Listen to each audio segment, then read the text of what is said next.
এই চল ফোন এখান থেকে। গরিবের বাচ্চা, তোর কি অওকাত আছে আমাকে বিয়ে করার? গায়ে তো একটা ঢঙের কাপড় নেই, এসেছে আমার প্রেম করে বিয়ে করতে। সিকিউরিটি, এই ফকিনিটাকে ঘাট ধাক্কা দিয়ে বের কর এখান থেকে জলদি। এই মেয়ে, টাকার গরম দেখাস না রে, দেখে নিস একদিন তোর পুরো খানদান আমি কিনে নেব রে। আমি গরিব, তাই সব জায়গায় আমার শুধু অপমান হয়।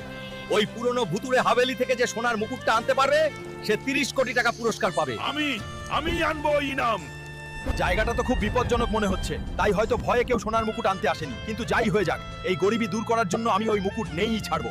এই তো সেই মুকুট রে, এখন এটা নিয়ে গিয়েই কো মেয়েটাকে তার অওকাত দেখাবো রে। আমি বেঁচে থাকতে এই মুকুট কেউ নিয়ে যেতে পারবে না। It's over. The crown is mine. এখনই শেষ নয়, আরো লড়াই বাকি। তুমি আমার এলাকা দখল করতে পারবে না, হাল্ক। চল দেখা যাক কে এগিয়ে। মার খেয়েছি, তবে বন্ধুরা তোমাদের লাইক আর সাবস্ক্রাইব না দিলে আমার শক্তি ফিরবে না। কমেন্টে রে রে লিখে আমাকে শক্তি দাও, তখনই আমি আবার উঠে দাঁড়াবো। এই ছিল তোর শেষ পথ রে, কেউ আমার স্বপ্নের পথে বাধা দিতে পারবে না রে।